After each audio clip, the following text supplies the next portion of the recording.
Is it possible that a family of misfits called upon the power of the slug to wipe out their enemies? And then we traveled down a lonely country road to come upon the scene of a terrible car accident, which begs us to ask the question, does everyone on Earth have a guardian angel? Or are some people just left to the whims of fate? Today on Dead Rabbit Radio.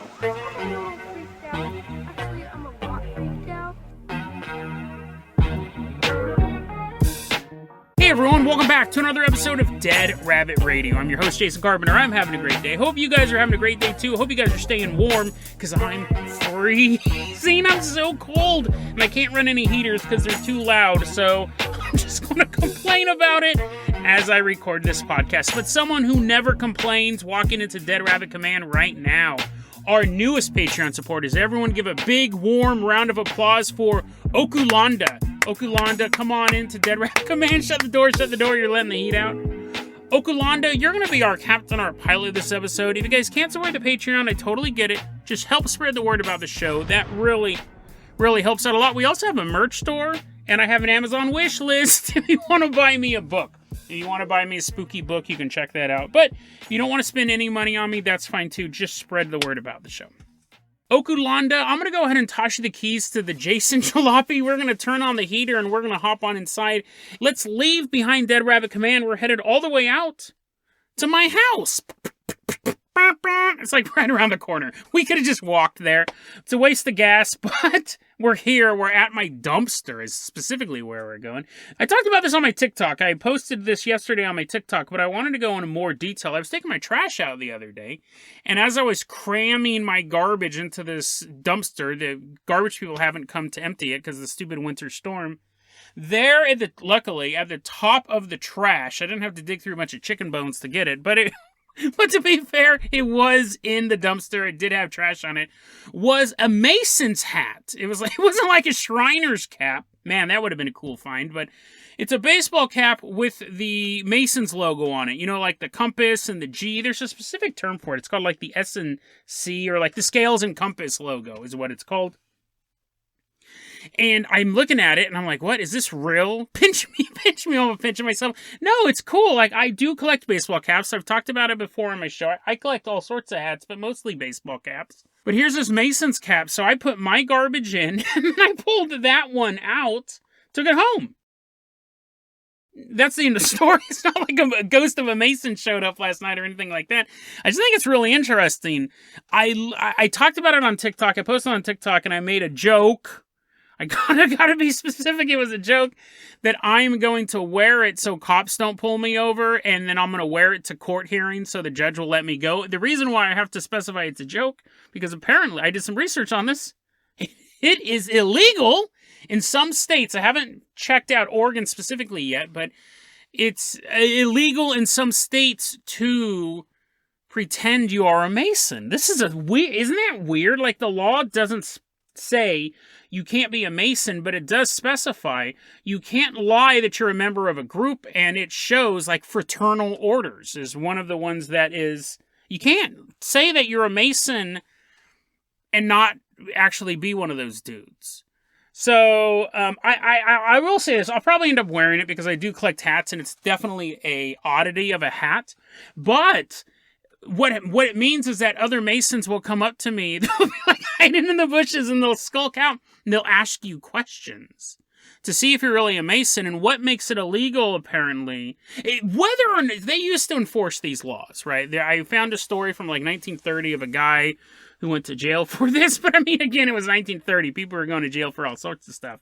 But nowadays, I'm on the record books, like they were saying, like Maryland, you get like $100 fine. Whether or not anyone actually gets prosecuted for this stuff, I don't know. I guess I'll find out soon when I'm doing my Just Put in Jail Dead Rabbit Radio special.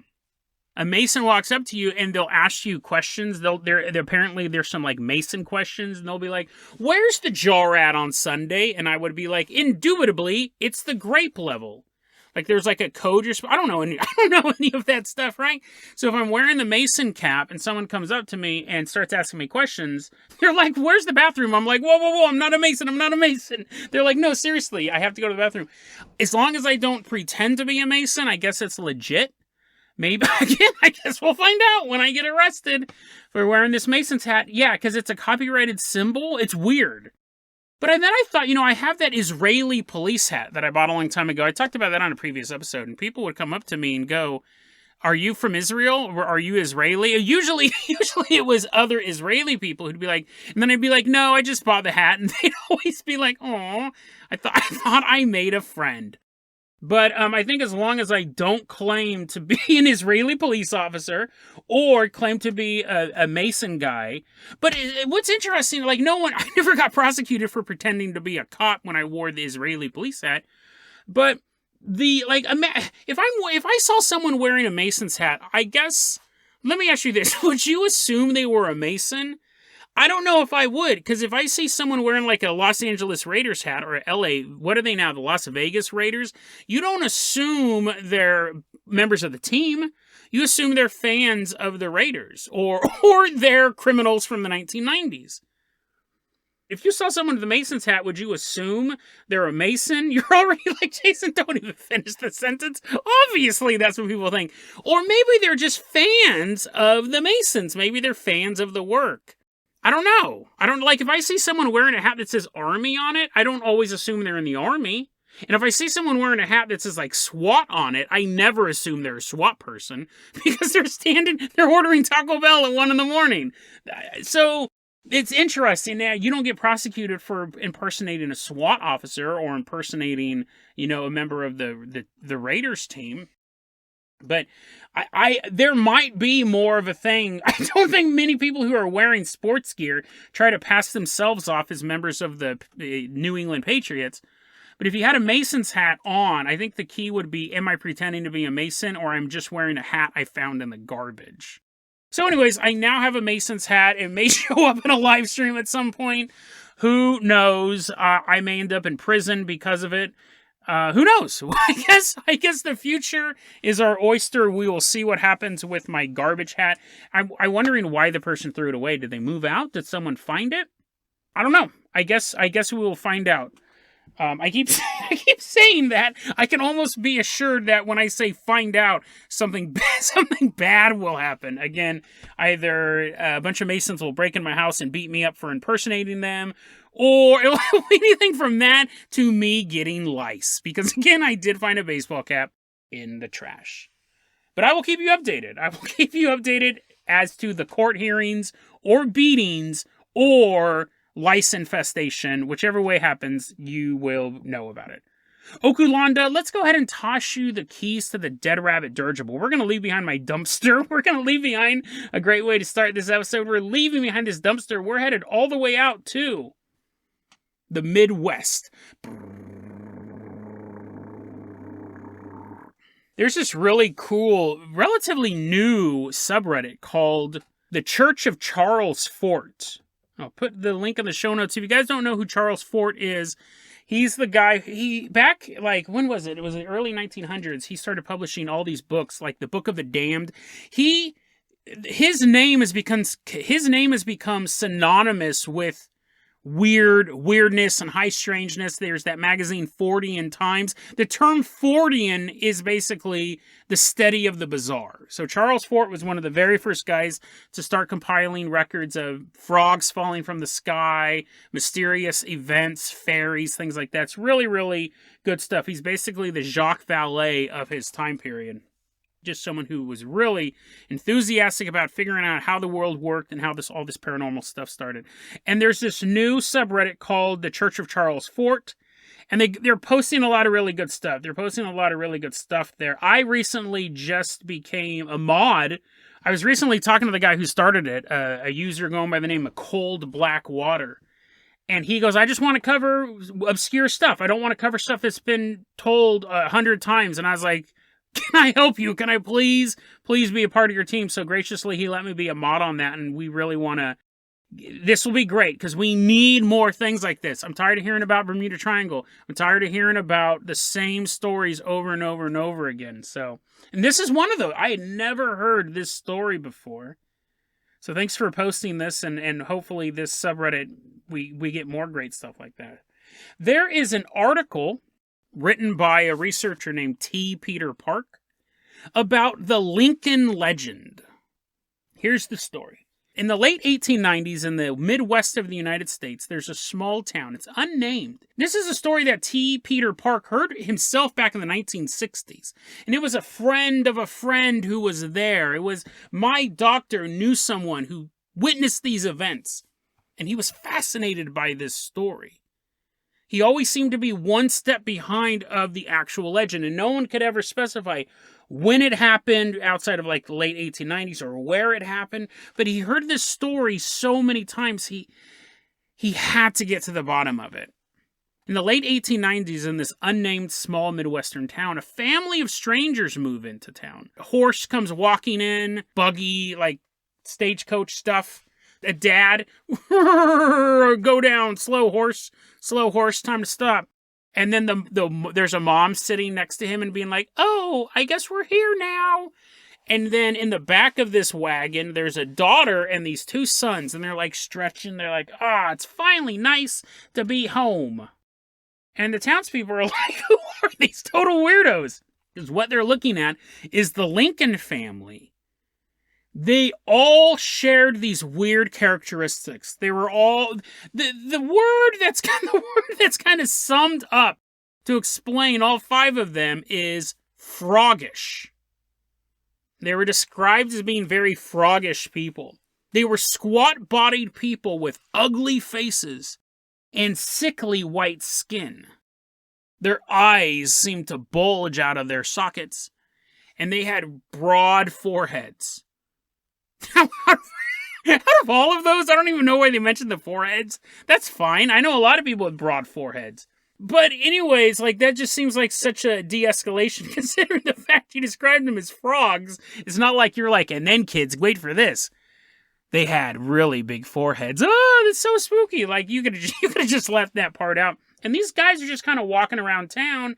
But here's the thing, man, looks aren't everything, right? Like even if you did look like an ugly frog, whatever, like maybe you're a really hard worker. Maybe you're a nice guy. They weren't. They weren't at all. So not only did they look like froggish people, they also were very unfriendly. But okay, they're unfriendly. You might be unfriendly too if everyone described you as looking like a human frog. But it's not just that they were ugly. It's not just that they were unfriendly. They also were super, super creepy. What people would see is every so often, a member of the Lincoln family would be spotted walking around town late at night, looking into windows, and then disappearing back into the shrubs. Maybe you're walking with your special girl through town square and you see some movement in the distance. Very frog-like movement. You're like, oh no, here they come, so you gotta cut your date short. You don't even get to first base, and baseball hadn't even been invented yet. But what are you going to do, right? They're weirdos, and they look weird, and they're kind of mean, but, what are you going to do? Are you going to run them outside of town just because they're a bunch of weirdos? Nah, just let them be. Let them be. They're not really hurting anybody. Well, that was kind of the idea, but in 1896, one of the Lincoln boys specifically starts stalking the daughter of a prominent local family.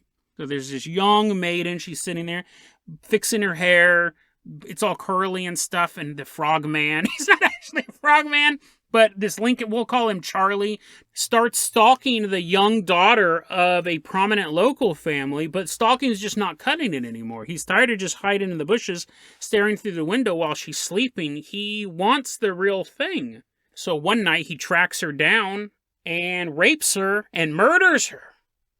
And the town's like, okay, that's enough, right? We shouldn't even let it get this far, but it's done. So they lynch the kid. There's no trial. It's the 1890s. They chase him down. He was hiding out in the lagoon. He's sitting on the lily pad. No one will suspect that the frog person is here. They grab him.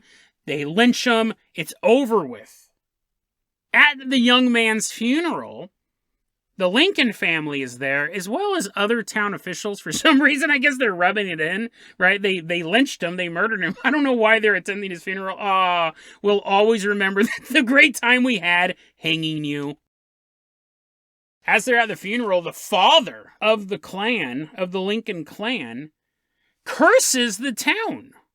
The whole town will regret this. How dare you kill my son who raped and murdered that woman? How dare you? And then he had this slug in his hand, and he throws the slug at the dead girl's father and says, this is your doom. And the family storms out from the funeral. Now, I imagine that would be horrible, right? I mean, like all of it. All of it, getting a slug thrown at you on your birthday would be awful. But getting a slug thrown at you, being cursed by the father of the kid who raped and murdered your daughter, it'd be awful in any situation. But anyways, I just imagine like this slug hitting the dude and then just kind of tumbling down his clothes and him being like, if that's the worst you got, then I'm not worried. But it wasn't the worst they had. What happens shortly afterwards is the dead girl's father is found dead. And shortly after that, the girl who had been raped and murdered, her own brother, is found dead. But it wasn't just that they were dead, it's tragic. It was how they died. Both the father and the brother were found squished. Just pulped. They were just so, like, all over the place. They're all gooed, right?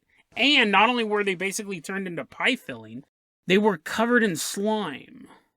So you have two bodies that both look like someone stepped into a bowl of raviolis and kept walking. And then you have like this slug-like slime covering them. So that's alarming, right? And people immediately think that the Lincolns had something to do with it. Then the townspeople start to see the dead Lincoln boy walking around town. Everyone knew what he looked like. Everyone knew what he looked like because he was constantly looking in their windows. He's seen around town, and that's alarming, right? So now we have a revenge. We have a sluggy revenge. We have a possible ghost, a revenant, walking around town, and people who see him start to go insane. So the townspeople are like, enough's enough, right? We should have kicked him out when they first showed up, but we had opened hearts. We should have kicked him out when they started stalking people, but we didn't. We should have kicked the rest of the family out when one of their sons brutally assaulted this young woman. We got this family members turned inside out, and now people are going and saying, what else will it take? They march to the young man's grave now to make sure that he's actually dead. And when they're walking towards his grave, they notice something. There's a set of footprints headed the opposite direction from his grave. So the idea is that he got out and he walked away. But they just walked past that. They still got to know for sure. They open up the grave. His body is not in it. Shortly after that, the Lincolns moved away. They left town, which is what the townspeople really wanted in the first place, but they just kept letting this problem prolong. But ever since then, every natural disaster that befalls the town, the Lincolns are blamed for it. Natural disasters, droughts, floods, it's all blamed on the Lincoln curse. Very, very interesting urban legend. It's actually super detailed for an urban legend. But we have, and it's pretty original for a urban legend as well. Urban legends, for the most part, are universal. The Phantom Hitchhiker, you'll find that everywhere. The story about the baby, you're like, please stop bringing this up. The story about the baby in the microwave, very common urban legend where the babysitter takes acid. I was talking to Stuart Meatball. He is a longtime listener of the show, and he lives in Scotland. And I asked him, is that an urban legend in Scotland? And he goes, well, an interesting difference. Acid apparently isn't as readily available in Scotland as it is in America. Heroin is the drug of choice. It's very cheap. So in their version of the story, the babysitter does heroin and accidentally puts the turkey in the bed and the baby in the oven.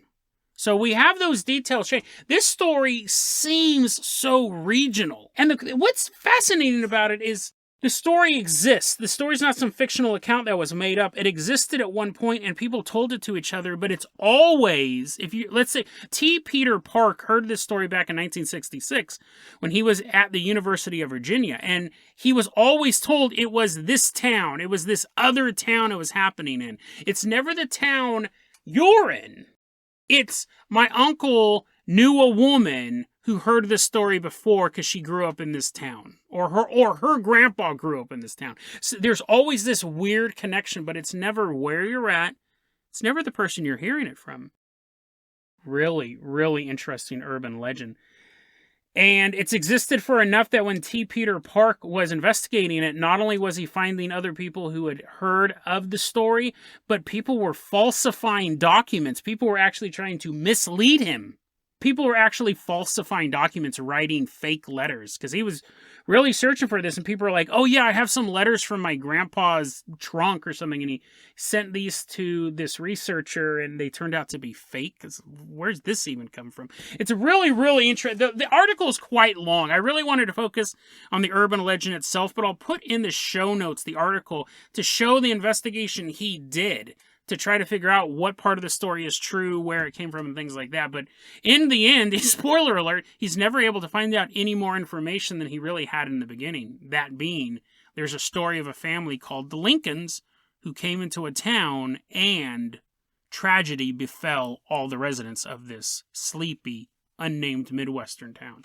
Very, very interesting urban legend. You have to wonder, is it one that did have some truth to it? Because going back into the 1890s, this is such a regional story. Parts of it may have been in the local news, but if that newspaper went under, if that newspaper stopped publishing at a certain point, they would have no archives for us to go back to. Maybe this is one of those stories that there are elements of it that's true. A weird family came into town. Their son assaulted someone, and the son was lynched. That stuff unfortunately happens. That not him getting lynched. He shouldn't be assaulting and murdering people, but it's interesting because this could be one of those stories that does have a lot of truthful elements in it, but over time it's become monstrous and supernatural. Either way, it's pretty much lost to history at this point. It's always creepy when you have stories about vengeance from beyond the grave, but the person coming back to wreak vengeance is actually the bad guy in the story in the first place. So it's like he was evil in life, and now he's even more evil in death. And there's no stopping him. Because how do you kill something that's already dead?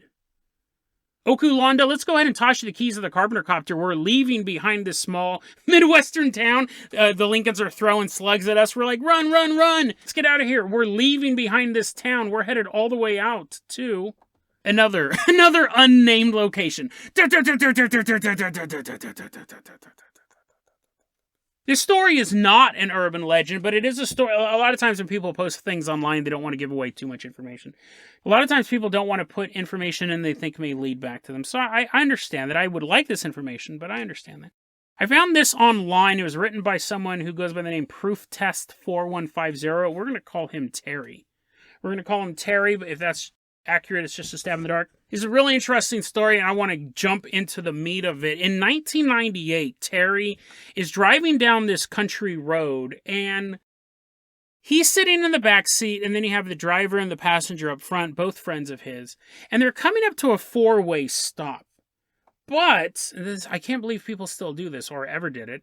Some idiots thought it would be funny, clever, I don't know what it is. They removed the 4 stop signs.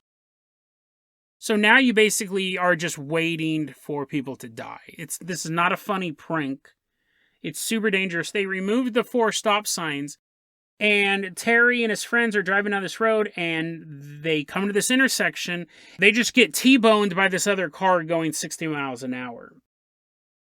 Now, Terry comes to, and he's covered in his own blood. He's sitting in the back seat. He's covered in his own blood. He says that he had been unconscious for about 30 minutes. I don't know if that's the case. I think that's a long time to be unconscious. I think simply getting T-boned by another car going 60 miles an hour is going to distort your sense of time. But whatever the thing is, he's sitting in this car. He's covered in his own blood. And the driver of his car, his friend, is in so much pain he can't even speak. He's just kind of making these noises. And Terry's sitting back there, and oh my God, like what is going on? Like, you know what's going on, but you're still in shock, and his buddy is just kind of groaning. And his other friend, Terry's other friend, is outside of the vehicle, pacing back and forth. Now, this story, again, takes place in 1998, so we don't have cell phones. I mean, they existed, but they were so rare. You don't have cell phones, you're out in the country. It's almost like you just gotta wait. Maybe send someone to a nearby house to make a phone call. If you have that wherewithal, there's a lot of people in shock. You're just kind of waiting. It would be awful. And at this point, the driver starts screaming.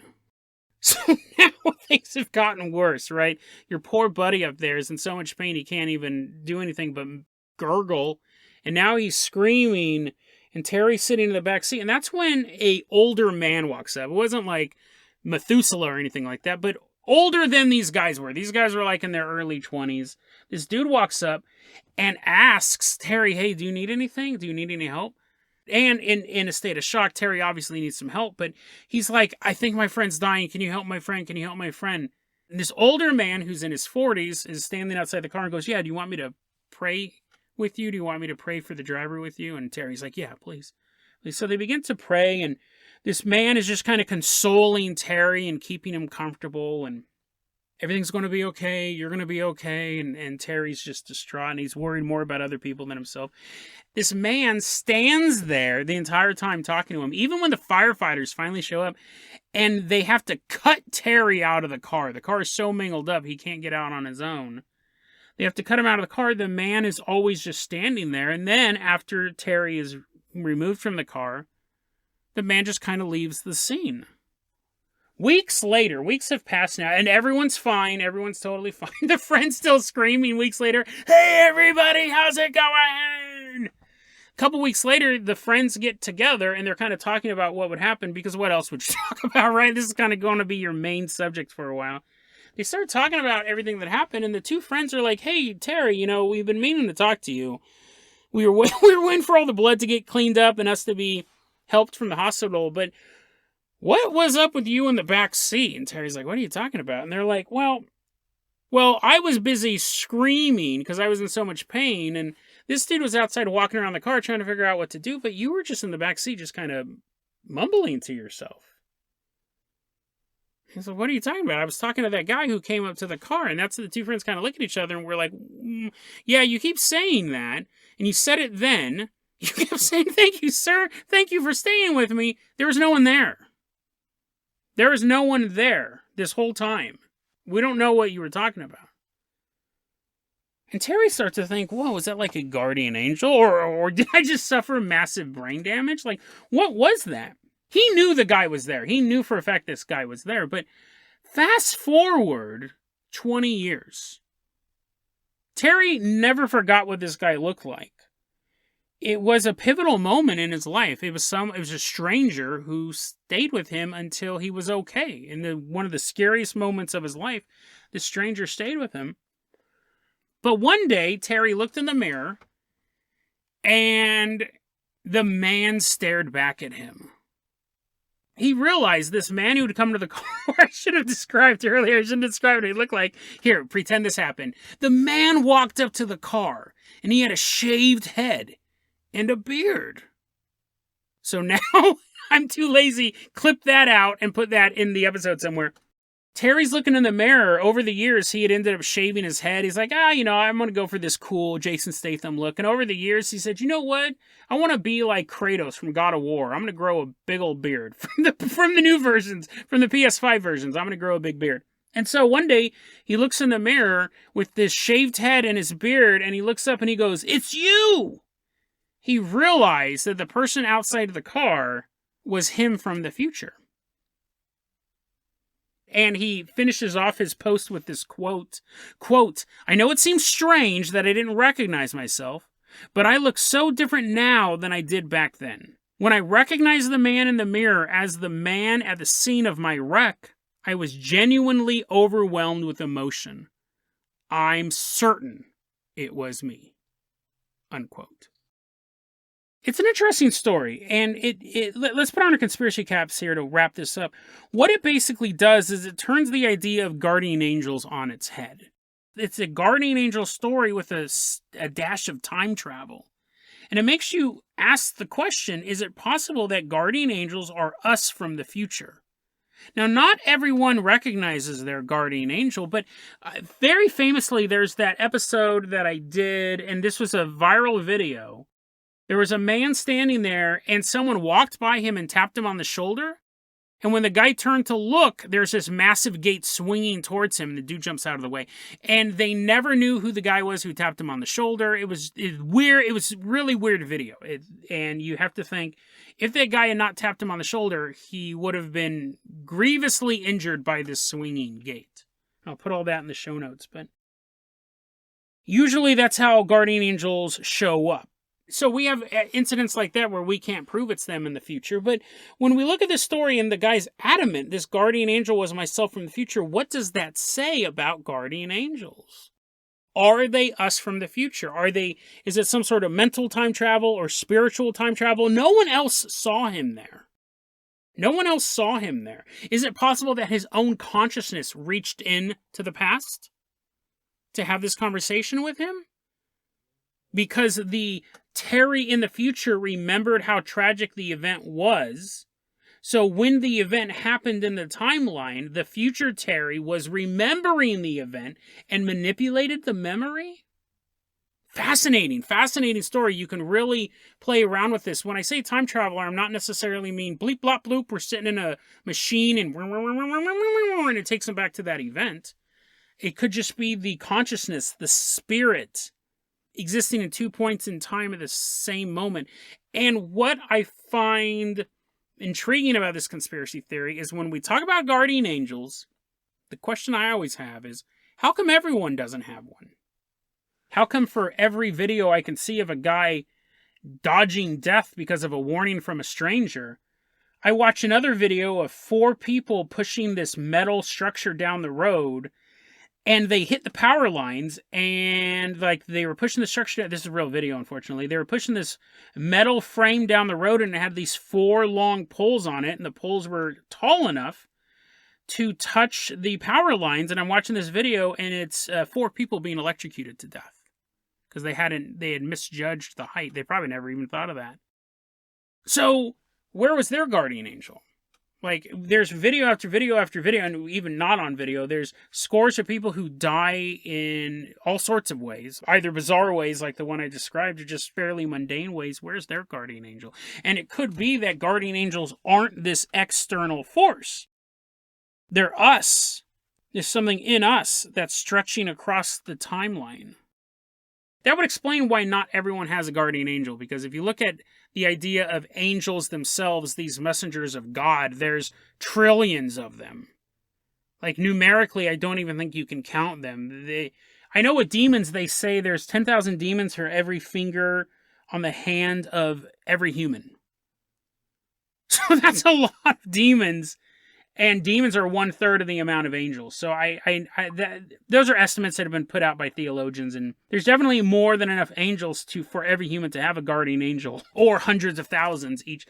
But they're not there. A lot of people die in avoidable ways. Is the phenomenon of the guardian angel different than angels as we know them? The guardian angel is actually yourself. Somehow you're able to expand your consciousness so it defies time and space. Is it something you can train? Is it something you can prepare for? Is the story of Terry just a fluke? Is it the result of massive head trauma? But if that was the case, how would he know what he was going to look like 20 years from now? It's a bizarre story, and it may lead us down the path of finding out what the truth is behind the phenomenon known as guardian angels. Maybe when you are at your lowest point, maybe when your back is against the wall, maybe when your life depends on it, the only person you can count on to come to your aid is yourself. DeadRabbitRadio@gmail.com is going to be our email address. You can also hit us up at Facebook.com/DeadRabbitRadio. TikTok is @DeadRabbitRadio. Dead Rabbit Radio is the daily paranormal conspiracy and true crime podcast. You don't have to listen to it every day, but I'm glad you listened to it today. Have a great one, guys.